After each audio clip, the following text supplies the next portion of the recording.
আসসালামু আলাইকুম সুপ্রিয় শিক্ষার্থীবৃন্দ, যে যেখান থেকে আমার ক্লাসটি অনুসরণ করছো, আমি শুভেচ্ছা এবং অভিনন্দন জানাচ্ছি। পাশাপাশি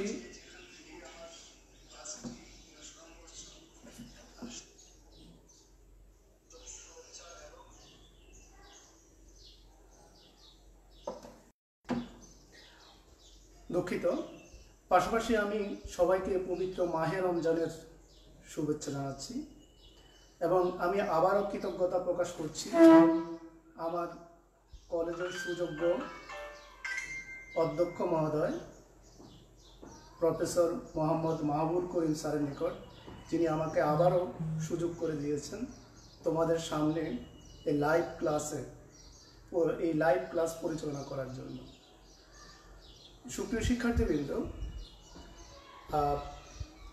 আজকে আমরা মূলত যে ক্লাসটা পরিচালনা করব, ক্লাসটি হচ্ছে, তোমরা দেখতে পাচ্ছ, পদার্থবিজ্ঞান প্রথম পত্রের অধ্যায় 7। তোমরা নিশ্চয়ই নাম জানো, পদার্থের গাঠনিক ধর্ম। আর তোমরা জানো এই অধ্যায়টা পদার্থবিজ্ঞানের অন্যতম বড় একটা অধ্যায় এবং এই অধ্যায়ে মূলত 3টা ভিন্ন ভিন্ন আইটেমের উপর আলোচনা আছে তোমাদের বইতে এবং সিলেবাসে নির্ধারিত টপিকস অনুযায়ী। সেক্ষেত্রে 3টা আইটেম হলো, প্রথম আইটেমটি হলো ইলাস্টিসিটি, দ্যাট মিনস পৃষ্ঠটান এবং সান্দ্রতা। তো আমরা পর্যায়ক্রমে 3টি বিষয় নিয়ে আলোচনা করব। তবে আজকের ক্লাসে আমি চেষ্টা করব এই যে সময় আছে নির্ধারিত, এই সময়ের মধ্যে আমি স্থিতিস্থাপকতা এই টপিকসটির উপর তোমাদের সামনে বিস্তারিত আলোচনা তুলে ধরার জন্য। এই অধ্যায়ের সৃজনশীল প্রশ্ন, পরীক্ষামুখী যদি কথা বলি, তাহলে এই অধ্যায় থেকে প্রত্যেক বছরই একটা করে সৃজনশীল প্রশ্ন থাকেই। কখনো স্থিতিস্থাপকতা অংশ থেকে, কখনো সান্দ্রতা অংশ থেকে, কখনো পৃষ্ঠটান অংশ থেকে। তার মানে 3টা আইটেমই তোমাদের পরীক্ষার জন্য অত্যন্ত গুরুত্বপূর্ণ এবং আমি আশ্বস্ত করছি এই অধ্যায়ের সৃজনশীল প্রশ্নের যে প্যাটার্ন বা যে সমস্যাগুলো তোমাদের সামনে দেওয়া হয় সেগুলো তুলনামূলকভাবে সহজ। তোমরা আমার বিশ্বাস, যদি স্থিতিস্থাপকতা নিয়ে আমি যে আলোচনা উপস্থাপন করব, এটাকে যদি তোমরা অনুসরণ করো, তাহলে এই অংশ থেকে যদি কোনো জানা হয়, তোমরা সেটাকে যথাযথভাবে সমাধান করে আসতে পারবে। তা আমরা আর অন্য কোনো কথাই না যে সরাসরি আমরা আলোচনা চলে যাচ্ছি। তোমরা দেখতে পাচ্ছ যে অধ্যায়টার নাম হচ্ছে পদার্থের গাঠনিক ধর্ম। আসলে পদার্থ বিজ্ঞান, সেক্ষেত্রে পদার্থ সম্পর্কে জানবানা বা জেনে আসনের নিজ থেকে এটা আমি বিবেচনা করতে পারি না। আমার বিশ্বাস তোমরা পদার্থের যে প্রাথমিক কথাবার্তাগুলো আছে, গাঠনিক কথাবার্তাগুলো আছে, এটা তোমরা step by step, class by class তোমরা জেনে এসেছো।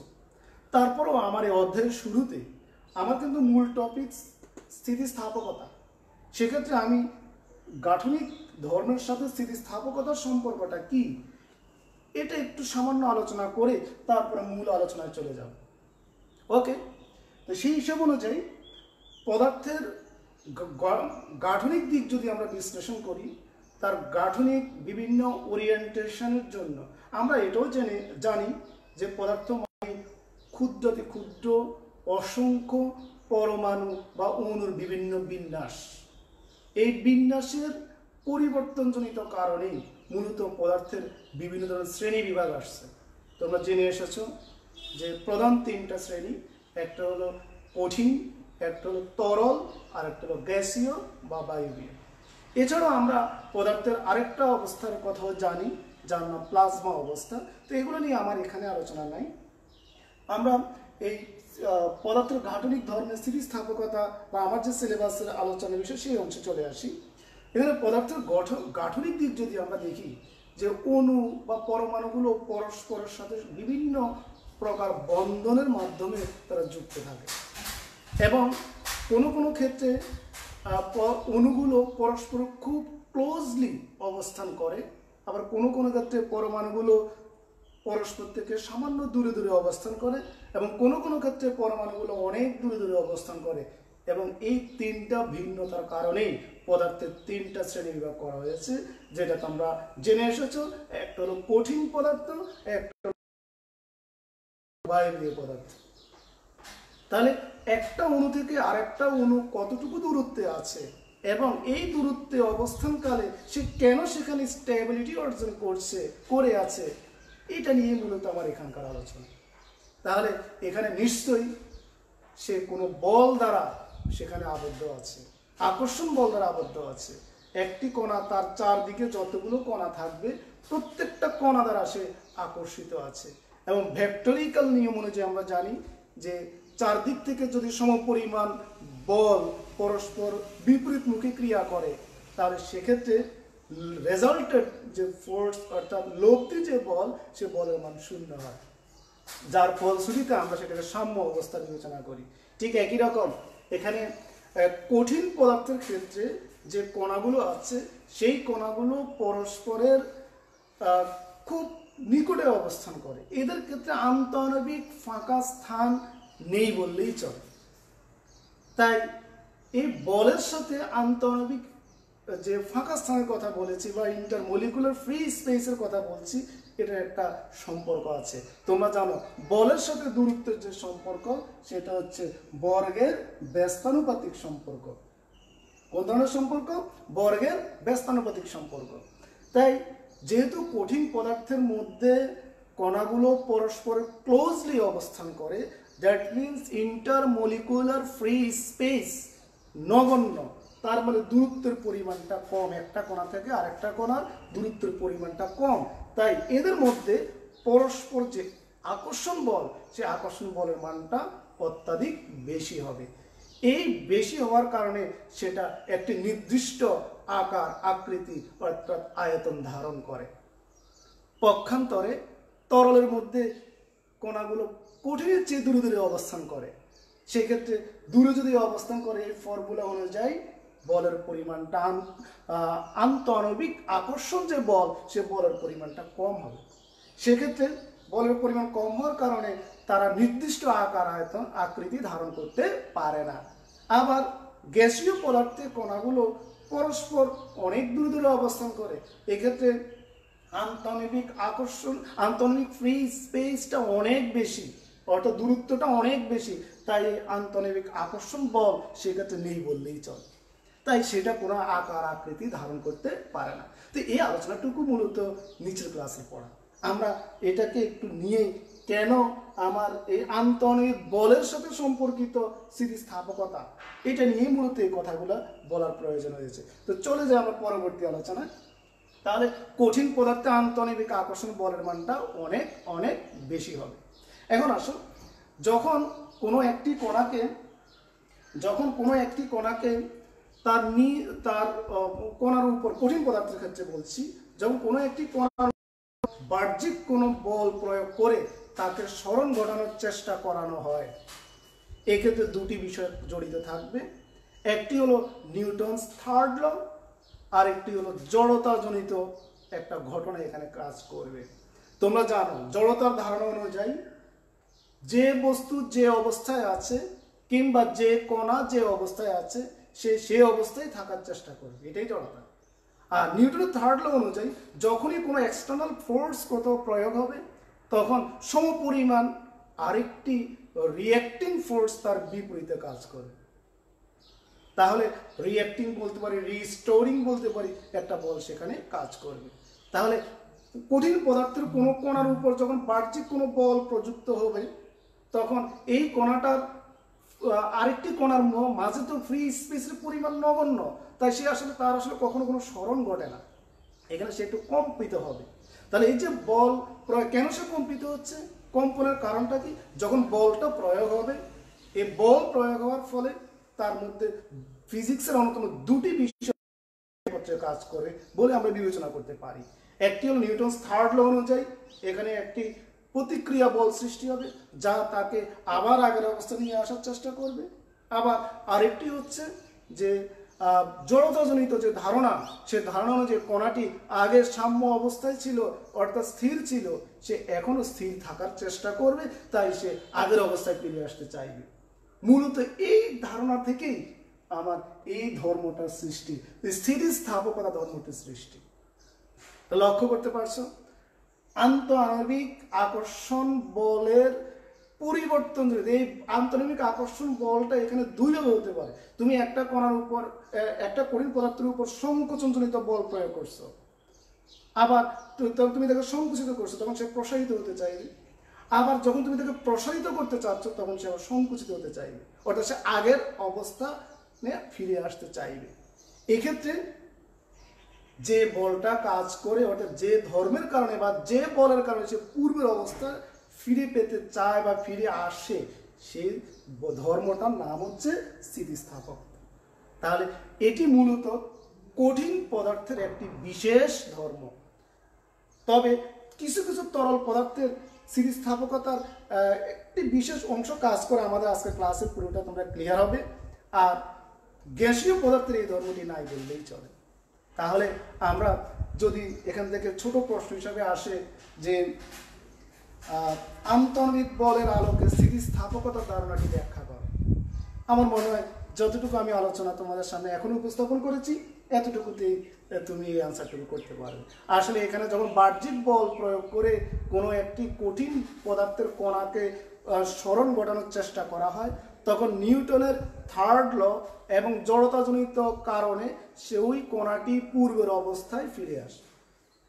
এই সে যে পূর্বের অবস্থায় ফিরে আসার যে ঘটনা, এই ঘটনাটাই মূলত তার কি স্থিতিস্থাপকতা হিসেবে আমরা বিবেচনা করব, এবং এটি মূলত কঠিন পদার্থের একটি বিশেষ ধর্ম। ওকে, তাহলে আমরা আলোচনার সামনে আগাই। তাহলে স্থিতিস্থাপকতার সংজ্ঞা তোমাদের জ্ঞানমূলক অংশের পরীক্ষায় আসে, স্থিতিস্থাপকতা কাকে বলে বা সংজ্ঞা লেখা।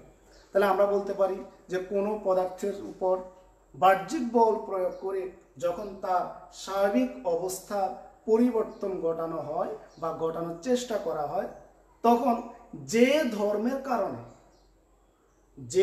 কারণে পদার্থটি তার পূর্বের অবস্থায় ফিরে আসে, অর্থাৎ বাহ্যিক বল অপসারণ করে নিলে সে যে ধর্মের কারণে পূর্বের অবস্থায় ফিরে আসে বা ফিরে আসার চেষ্টা করে, এই ধর্মটাকে আমরা স্থিতিস্থাপকতা বলি। আমি আবার বলছি যে কোনো পদার্থের উপর বাহ্যিক বল প্রয়োগ করে যখন তার অবস্থার পরিবর্তন ঘটানোর চেষ্টা করা হয় বা অবস্থার পরিবর্তন ঘটানো হয়, এবং এই বাহ্যিক বল অপসারণ করে নিলে যে ধর্মের জন্য, এটি একটি ধর্ম, যে ধর্মের জন্য এটি পদার্থটি তার পূর্বের অবস্থায় ফিরে আসার চেষ্টা করে বা ফিরে আসে, সে ধর্মকে স্থিতিস্থাপকতা বলে। আমার মনে হয় বিষয়টা তোমরা বুঝতে পেরেছ। এখন এই স্থিতিস্থাপকতা তার মানে এটি কঠিন পদার্থের একটি বিশেষ ধর্ম। তাহলে কঠিন পদার্থের মধ্যেও আবার কিছু কিছু পদার্থ আছে, যেমন প্লাস্টিক বলি, যেটাকে বাংলায় আমরা নমনীয় বস্তু বলি। কি নমনীয় বস্তু? নমনীয় বস্তু, নমনীয় বস্তু, নমনীয় বস্তু কোনগুলো? এটাতে কিন্তু স্থিতিস্থাপক ধর্ম নাই বললেই চলে। অর্থাৎ এই ধরনের বস্তুতে বাহ্যিক বল প্রয়োগ করে যখন তার বিকৃতি ঘটানো হবে, অর্থাৎ তার আকৃতির পরিবর্তন ঘটানো হবে, তখন ওই বল অপসারণ করে নিলে এটি আবার পূর্বের অবস্থায় ফিরে আসে না। যেমন আমি খুব ছোট্ট একটা উদাহরণ দিই। আমাদের বাসা বাড়িতে রুটি তৈরি করার সময় যে খামির বানানো হয়, খামিরের সময় ছোট ছোট যখন গোলকের মতো তৈরি করা হয়, এই গোলকগুলো যদি আঙ্গুল দিয়ে তুমি প্রেস করো, এটা যেভাবে প্রেস করবে যেরকম সে বিকৃত হয়ে গেছে, বাঁকা হয়ে গেছে বা ভিতরে ঢুকে গেছে ওই জায়গাটুকু, আঙ্গুলটা সরাই নিয়ে আসা, বলটা অপসারণ করে নিয়ে আসে, সে কিন্তু আবার আগের অবস্থায় ফিরে আসবে না। বস্তুকে আমরা প্লাস্টিক বলে বলতে পারি। তাহলে যে এই ক্ষেত্রে স্থিতিস্থাপকতা কাজ করছে না। এরপরে আমরা বলতে পারি রিজিড বডি, অর্থাৎ পূর্ণ দৃঢ় বস্তু। তুমি এমন বস্তু আছে যার চার ধরনের একটা লোহার গোলক, খুবই ইস্পাত দিয়ে তৈরি বা লোহা দিয়ে তৈরি একটা গোলক, এটার উপর চারদিক থেকে তুমি সম পরিমাণ বল প্রয়োগ করছো, কিন্তু তার অবস্থার কোনো তুমি পরিবর্তন ঘটাতে পারো নাই, তার আকৃতির কোনো পরিবর্তন ঘটাতে পারো নাই। তাহলে এটাও আমার এই ধরনের বস্তুকে কি বলা হচ্ছে? পূর্ণ দৃঢ় বস্তু। তাহলে এক্ষেত্রে আমার স্থিতিস্থাপকতার যে ধারণাটা বলছি, এটা সরাসরি আমরা প্রয়োগ করতে পারি না। তারপরে আসো আমরা যদি বলছি যে perfectly elastic body, perfectly elastic body অর্থাৎ পূর্ণ স্থিতিস্থাপক বস্তু। পূর্ণ স্থিতিস্থাপক বস্তু কোনগুলো? যে ধরনের বস্তুতে বাহ্যিক বল প্রয়োগ করে তার আকৃতির পরিবর্তন ঘটানোর পর সেই বলকে অপসারণ করে নিয়ে আনলে সেটি আবার সম্পূর্ণরূপে তার পূর্বের আকার আকৃতি ফিরে পায় বা ফিরে আসে, এই ধরনের বস্তুকে আমরা পূর্ণ স্থিতিস্থাপক বস্তু বলব। তাহলে স্থিতিস্থাপকতা রিলেটেড তিনটা বস্তুর কথা আমরা এখানে বলছি। একটা হলো প্লাস্টিক বডি বা নমনীয় বস্তু, একটা হলো রিজিড বডি বা দৃঢ় বস্তু, আর একটি হলো পূর্ণ স্থিতিস্থাপক বস্তু।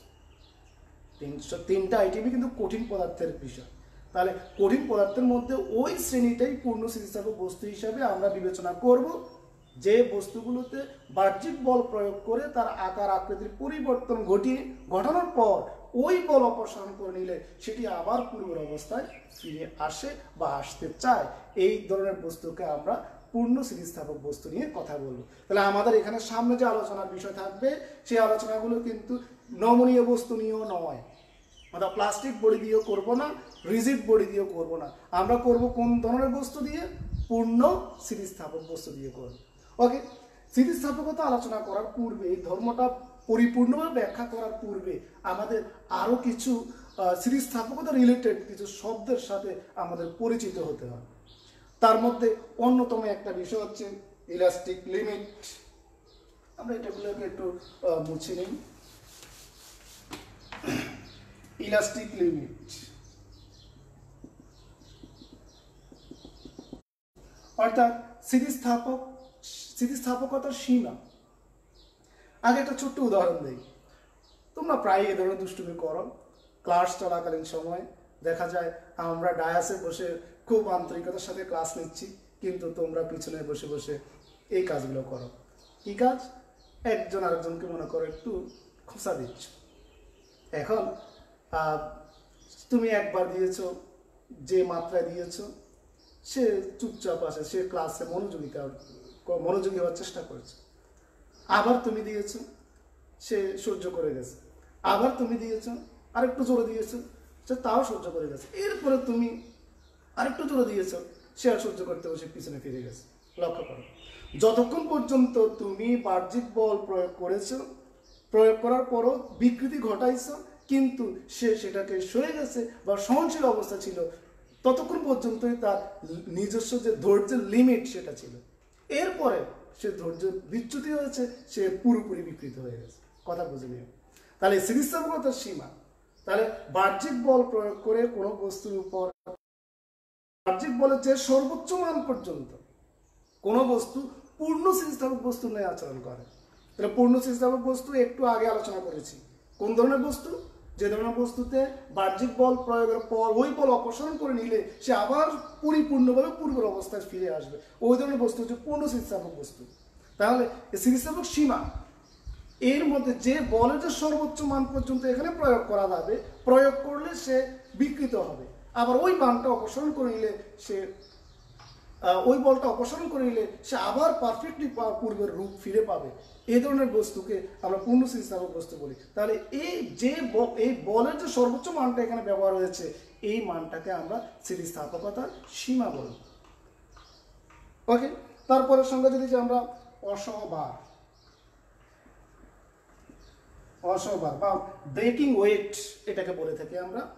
অসহবার, এখানে স্থিতিস্থাপকতার সীমা পর্যন্ত বস্তুর যে বলটা, মনে করো একটা বস্তুর উপর তুমি 1 Newton, 2 Newton, 3 Newton, 5 Newton, 10 Newton পর্যন্ত বল প্রয়োগ করে অপসারণ করে নিলে তুমি দেখতে পাচ্ছ সে আবার পূর্বের অবস্থা ফিরে পাচ্ছে।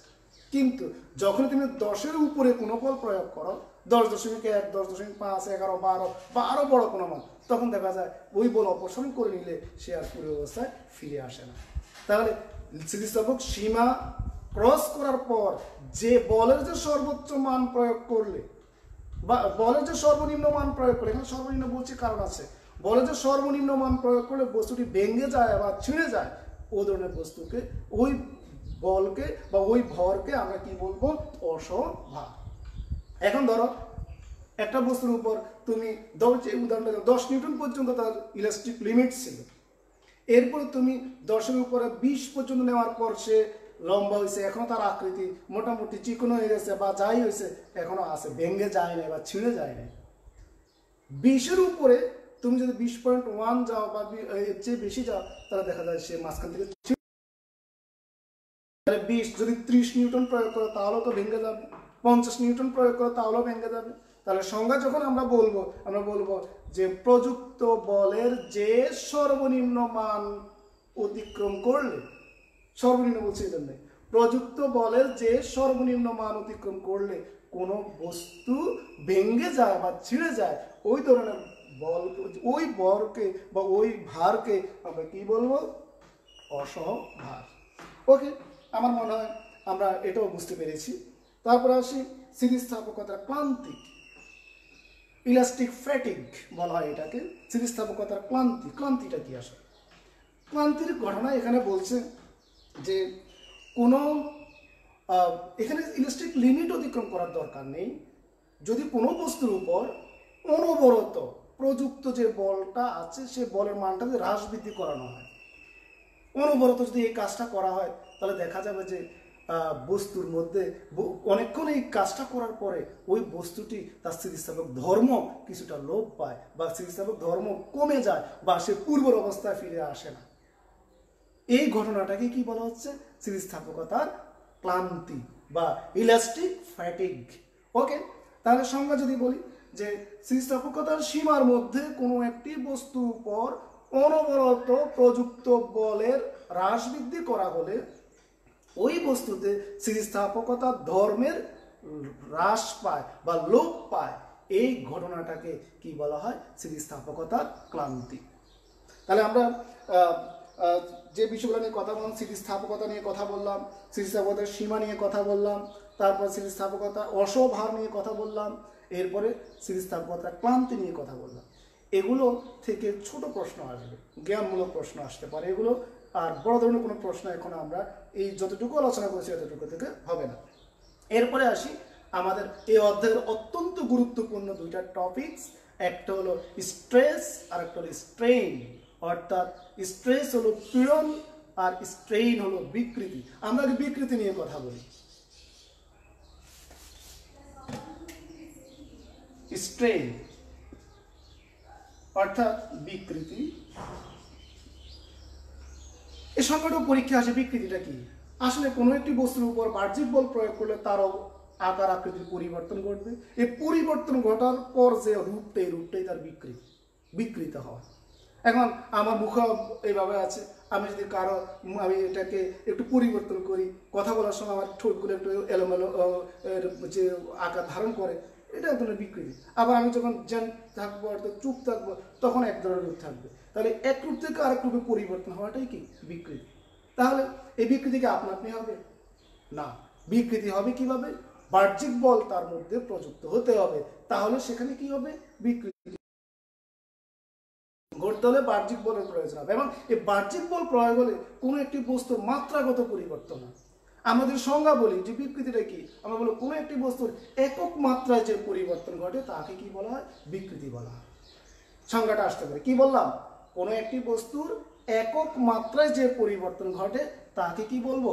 বিকৃতি বলবো। তাহলে একক মাত্রার পরিবর্তনটাকে বিকৃতি বলা হয়। বিকৃতির যদি আমরা শ্রেণী বিভাগে যাই, 3টা শ্রেণী আছে। একটি হলো যা বাংলা যেটাকে বলা হচ্ছে দৈর্ঘ্য বিকৃতি, ইংরেজি টার্মটা হলো লংগিচুডিনাল স্ট্রেইন। তারপরে আছে তোমার শেয়ারিং স্ট্রেইন অর্থাৎ আকার বিকৃতি। আরেকটা হচ্ছে তোমার ভলিউম স্ট্রেইন বা আয়তন বিকৃতি। তাহলে বিকৃতি কয় ধরনের? 3 ধরনের। একটা হলো তোমার দৈর্ঘ্য বিকৃতি, একটা হলো আকার বিকৃতি, আর একটা হলো আয়তনের বিকৃতি। আকার বিকৃতির আবার বিভিন্ন কথা আছে, এটাকে মোচড় বিকৃতি বলা হয়, কৃন্তন বিকৃতি বলা হয়, দৃঢ়তার বিকৃতি বলা হয়, অনেকগুলো নাম আছে। সবগুলো নামই কিন্তু মনে রাখতে হবে। ইংরেজিতে একটাই টার্ম, সেটা হলো শেয়ারিং স্ট্রেইন। তাহলে আমরা এগুলোর সাথে একটু পরিচিত হই। দৈর্ঘ্য বিকৃতি, তাহলে দৈর্ঘ্য বিকৃতি মানে কোনো একটি বস্তুর উপর বাহ্যিক বল, আমার হাতে যে তোমরা কলমটা দেখতে পাচ্ছ, এটা যদি আমি এমনভাবে বল প্রয়োগ করি এটাকে টেনে দৈর্ঘ্য বরাবর টেনে এটাকে লম্বা করে ফেলি, তাহলে এটা বিকৃতি হয়ে যায়। তাহলে এই দৈর্ঘ্যের বিকৃতি মানে বাহ্যিক যে বলটা প্রয়োগ করছে এই বলের কারণে তার দৈর্ঘ্যের একটা পরিবর্তন ঘটছে, অর্থাৎ বিকৃতি হয়েছে। তাহলে এই ধরনের বিকৃতিকে আমরা কি বলবো? দৈর্ঘ্য বিকৃতি।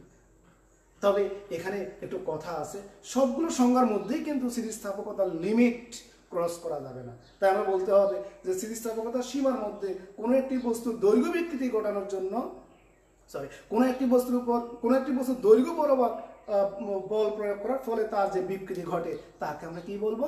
দৈর্ঘ্য বিকৃতি বলবো। এরপরে আসো মোচড় বিকৃতি। এই কলমটার এখন যে আকার আছে, আমি যদি এটাকে এইভাবে মোচড়ায়া দিই তাহলে এখানে একটা মোচড় তৈরি হয়ে যাবে, প্যাচ তৈরি হয়ে যাবে। তো এই ধরনের, যদি এটাকে হাত দিয়ে করা সম্ভব না, এটাকে যদি হিট দিয়ে তারপরে মোচড় দিই তাহলে এটার মধ্যে একটা মোচড় হয়ে যাবে। তাহলে এটা আকার এখন যেরকম আছে এরকম আর আকার থাকবে না। আবার অন্যভাবে আমি তার আকার বিকৃতি করতে আকার বিকৃতিটা ঘটাইতে পারি। আকার বিকৃতি কাকে বলবো? স্থিতিস্থাপকতার সীমার মধ্যে কোনো একটি বস্তুর আকার বিকৃতি, যে বল কোনো আকার বিকৃতি ঘটানোর জন্য যে বল প্রয়োগ করার বল প্রয়োগ করে যে আকার পরিবর্তন ঘটানো, এই ঘটনাটাকে আমরা কি বলবো? আকার বিকৃতি বলবো। এরপর আমরা যদি বলি যে আয়তন বিকৃতি। আচ্ছা, আকার বিকৃতির কিছু কথাবার্তা আছে। আমরা যদি দৈর্ঘ্য বিকৃতির হিসাবে যাই, যে দৈর্ঘ্য বিকৃতি, তাহলে দৈর্ঘ্য বিকৃতি এটা হচ্ছে তোমার যদি পরিবর্তিত দৈর্ঘ্যটা এল হয় বাহ্যিক বল প্রয়োগ করার পরে, আর আদি দৈর্ঘ্যটা যদি এল হয় তাহলে small L by capital L, এটাকে আমরা কি বলতে, এটার অনুপাতকে আমরা কি বলবো? দৈর্ঘ্য বিকৃতি বলবো।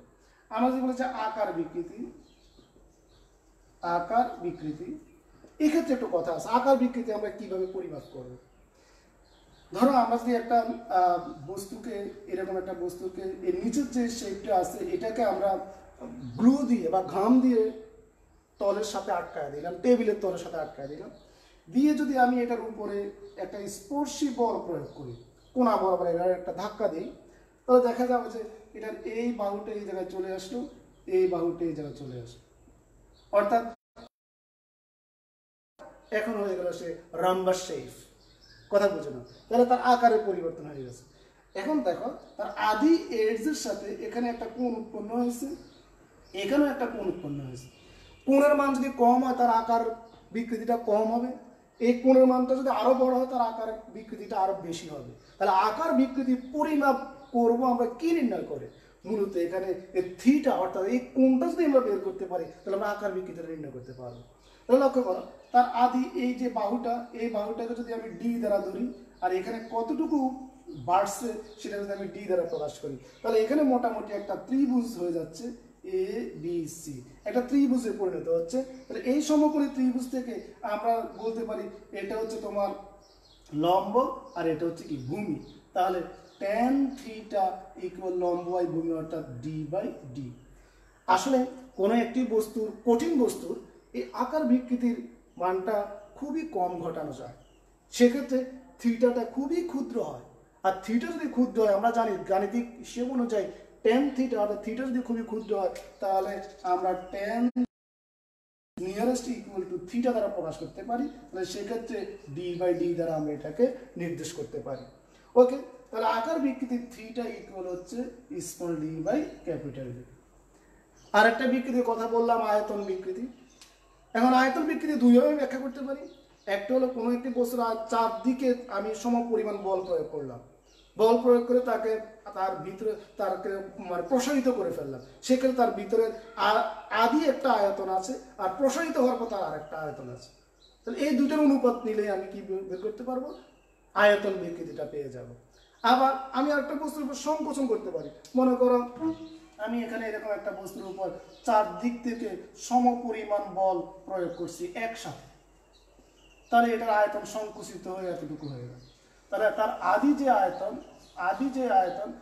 আয়তনটা হলো ভি, আর পরিবর্তিত যে আয়তন ভিতরে হইলো এই আয়তনটা হলো স্মল ভি যদি ধরি, তাহলে আমরা আয়তন বিকৃতিকে আমরা লিখতে পারবো যে small V by capital V. Okay, তাহলে বিকৃতির যে তিনটা শ্রেণী বিভাগ আমরা এটা পেয়ে গেলাম। এটা হলো দৈর্ঘ্য বিকৃতি, এটা হলো আকার বিকৃতি, আর একটা হলো আয়তন বিকৃতি। আমার মনে হয় আমরা বিষয়গুলো বুঝতে পেরেছি। ওকে, এখন আসো এই বিকৃতির একক এবং মাত্রার পরিমাণটা যদি আমরা নির্ণয় করি, এখানে লক্ষ্য করো যেটা থেকে যাও তুমি, এটা হলো দৈর্ঘ্য, এটা হচ্ছে তোমার